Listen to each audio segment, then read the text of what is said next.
Hey everyone, this is Brigitte Benson, Eureka California Realtor, and as you know, I like to do local interviews with local business owners. So today I'm here with Jacob. He's the owner of Humboldt Regeneration in McKinleyville, California. So I'd like to introduce Jacob. I'd like him to introduce himself and kind of fill us in on what motivated him to start the business that he has, which is Humboldt Regeneration. Thank you, Jacob, for doing this interview with me and taking the time out of your busy day. So fill us in on what is Humboldt Regeneration, what does that mean, and what do you do? Cool. Well, thanks for having me.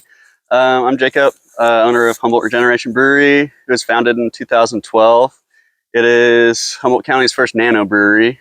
It's a small-scale craft brewery in McKinleyville, north end of town. I have a question about that. What classifies you to be a nano brewery? It's kind of an industry slang term. They'll usually call you that if you have a 3-barrel brew system or less. It's not a different license type or anything. Okay. And a beer barrel is 31 gallons, so 2 full-size kegs is a barrel. Okay. So my brew system is a 2-barrel brew system, so about 4 kegs at a time per batch. One design feature on my system, though, it's a custom brew system a buddy and I built. It has a 4th tank. It's called a whirlpool tank. It's something you see on large production systems. So that actually allows me to do 2 batches in a day. So it's effectively like a 4-barrel system. Wow. But still small scale. Allows me to be, more experimental and just be a little more nimble. Because of my small scale, I can try lots of different batches. And you're originally not from Humboldt, right? You kind of told me a little bit about your background in growing grapes. Right? Yeah, or working in a winery. Not viticulture so much, I was exposed to it, but more when I was a teenager, I would work at my best friend's family winery during the summer, so bottling and stuff. Okay. And then before I moved up here, I stayed on for a season to crush after graduating high school. So that's when all the action happens. When they harvest the grapes, you bring them in, you crush them, ferment it into wine. Is that where you just step on the grapes, or is that? That's when it would happen. These guys aren't on that quite small of a scale, but that's when that would happen. There's some wineries up here that do that. Okay. But yep, that's when it's, you smash them up, do all the fermentation. So I just became really interested in like the science side of things, like the fermentation and the machinery and like the systems and garden stuff. Side. We're in his garden today. So yeah, and that really kind of evolved, the garden thing. Like that's partly why I moved to Humboldt. Like I knew I was interested in nature, which evolved to this. So by the time I hops and then having a brewery and I became really interested in sustainable agriculture and permaculture and stuff like that. So the idea just grew over time. So by the time I graduated from Humboldt, I studied soil science and alternative agriculture. So I had the concept to put the 2 ideas together of, have a farm-based brewery. Awesome. Yeah. So it's all organic hops. So the practices here are beyond organic. You could say it's they call it regenerative agriculture or sustainable agriculture. So you really focus on regenerating the land.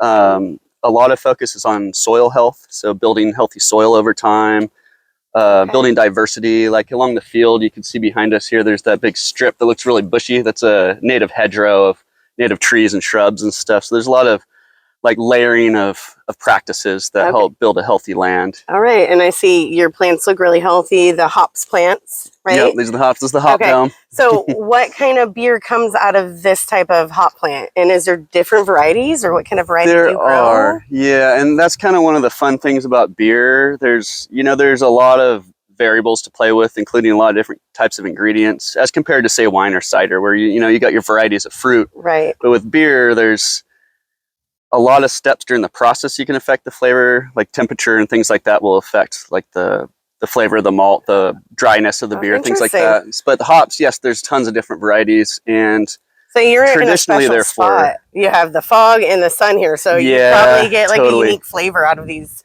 Yeah, and really, there's some hops that prefer a hotter climate. So there's some that supposedly I can't do. I actually have one over there. That's my favorite. They call it CTZ or Columbus. That's one that may not do well here because it prefers a really hot climate. But a lot of these, like these 2 here, they're old. It's an heirloom cluster variety, which was the original American hybrid hop. How long has it been growing? It's traced back to the late 1800s to German immigrants who planted it on their farmstead somewhere near Chico back then, and it was rediscovered in I'm not sure what year, like early 2000s or something, by a farmer They traced back the history and were able to figure out what variety is and where it came from. And actually, Sierra Nevada even brewed a batch 10 years. 10 years here. This is what it like takes. Okay. So you have brew going right now, and you have it going year round where people can. Yeah, well, beer, that's another thing that's different. Beer versus like cider or wine. Like wine, you harvest and you make it all at once, and then you kind of like mess with it throughout the year, depending on what type of wine and when it comes out. But with beer, you can make a batch of beer within a couple of weeks. So you're brewing year round, so you can always have, you always have batches at different stages. And do you use these little or flowers? Yeah, these are the cones here. So once they'll fill in a little bit more, but see how these guys are starting to open up a little bit. That means they're starting to get close. I'll probably harvest here within the next month. So you harvest, you just cut the cones off, and then you dry them quickly. Just want to keep them away from oxygen. So commercially, they just vacuum seal them with nitrogen in these special packs. But what I do, so I don't waste plastic, it's part of my model to reuse and sustainable things. So I have these kegs that have a pop top. They're called sea cans. So I'll stuff the keg full of hops, and then I'll purge it with nitrogen. So that way it keeps it fresh. And then I just keep it in the walk-in. And you reuse those. Yep, exactly. Yeah, every time I pull some out, just pump some nitrogen back in there, throw it in the walk-in, and it keeps it very fresh. Like I still have some from last year, and they're still very aromatic. And it's nice, yeah. Well, I did get to try your beer at Humboldt Bay Provisions.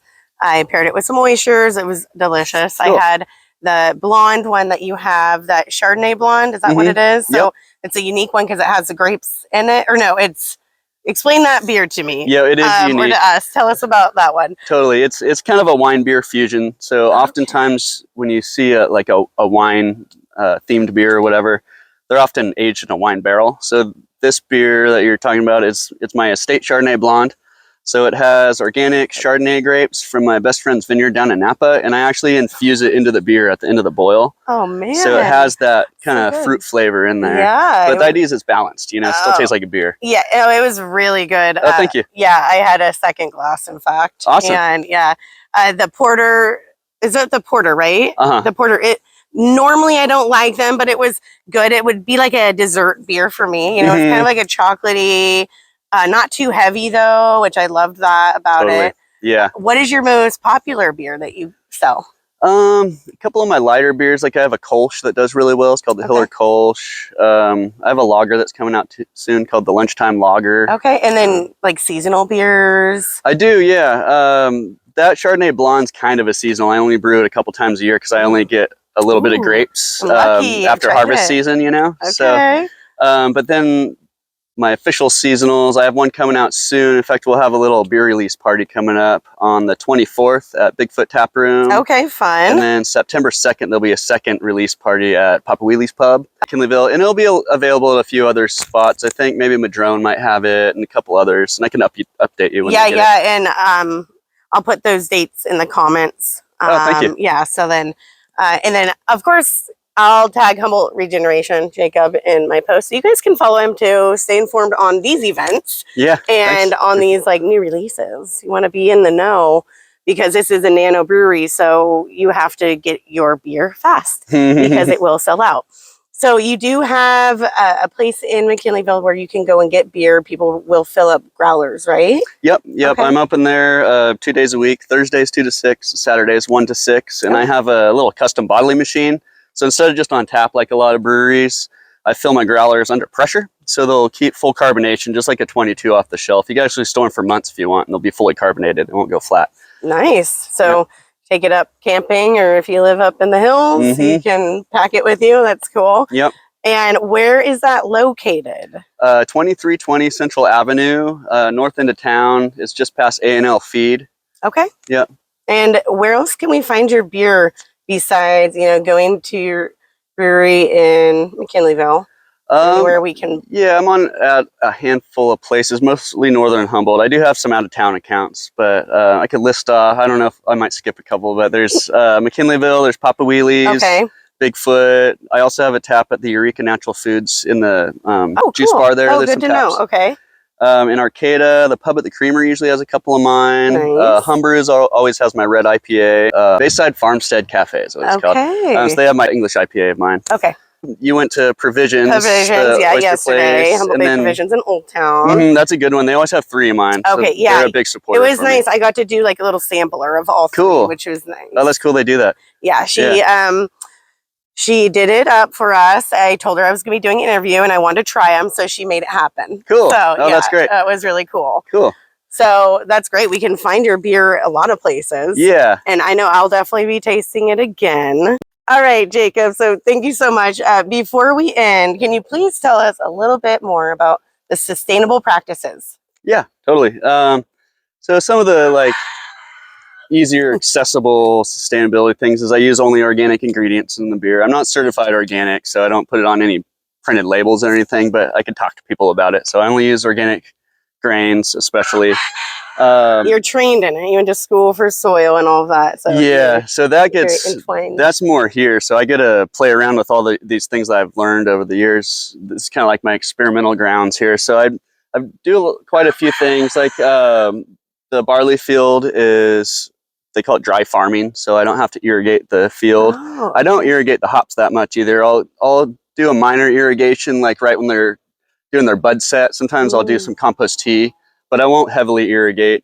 But something I do to help with that is, you see this is all mulched. So I do like a heavy mulching. So that's one of the tactics for no-till, especially with a permanent crop like this. So it helps reduce your weed competition, things like that. But it also builds a really healthy soil. Like if you dig down, like this time of year, it's a bit dry, but if you dig down here in the spring, this mulch will just be covered in just white mycelium from all the fungi that go through there. Cool. Yeah. That's cool. These main mulched areas are kind of the pathways. I won't step in the main crown. Okay, right. Yeah. Out. But okay, because you have to pick it somehow. So you have to put up a ladder. Yeah, I'll put up a ladder, exactly. Yeah. But that's so cool. So you don't really water a lot. No. Which is pretty unique to the gardening of the sustainability practices that you do. Definitely, yeah, and especially field crops. It takes a certain situation. So we have the Mad River wraps around our neighborhood here, so we have a nice high water table in the spring. So the grain's the roots are able to follow it down. Yeah, we are so lucky here. Yeah, in Humboldt County. A lot of nice growing regions and stuff. Right, so it's a perfect place to grow sustainable hops. Right? I mean, they seem to do well. Yeah, and grains too. Like barley seems to be a very tolerant crop. It likes a mild climate, and they grow well together, I guess. Totally. Yeah, well, I mean, they're the 2 main ingredients in beer. But I keep the hops kind of on the edges. Of course, they go well together. Yeah, totally.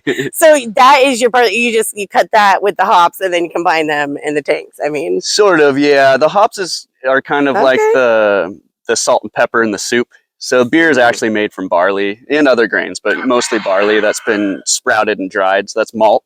Okay. So the malt gets cracked and then you heat it up into your mash, they call it. And the temperature of the water activates enzymes that break the carbohydrates down. So that's where the nutrients and the sugar and stuff in the beer come from that the yeast eats to make alcohol. So the hops you add during your boil for bitterness, hop flavors, and then aroma, depending on when you put it in the boil. So they're using a lot smaller amount compared to the grain. Okay. But they do get a lot of publicity because, there's so many hoppy beers that are popular. Right. Well, that was cool. Thanks for filling me in on the little chemistry part of that. Totally. That was really awesome. And I would love to come see the tap room sometime. So I'm going to have to go get my own growler and, do that. Yeah, come on down. Of course, you can too. It's in McKinleyville. Tell us again where it is at. North end of town, just past A&L Feed, 2320 Central Avenue. And I'm there Thursdays and Saturdays. Perfect. And then all of the locations that he already listed, I will put those in the comments. So go and support local, you guys, and support this Nano Brewery, Humboldt Regeneration, and Jacob. I will tag you in all of the posts that we do. So please follow him and check out his new releases and events coming up. Well, Thank you very much. I appreciate it. I appreciate your time. Thank you.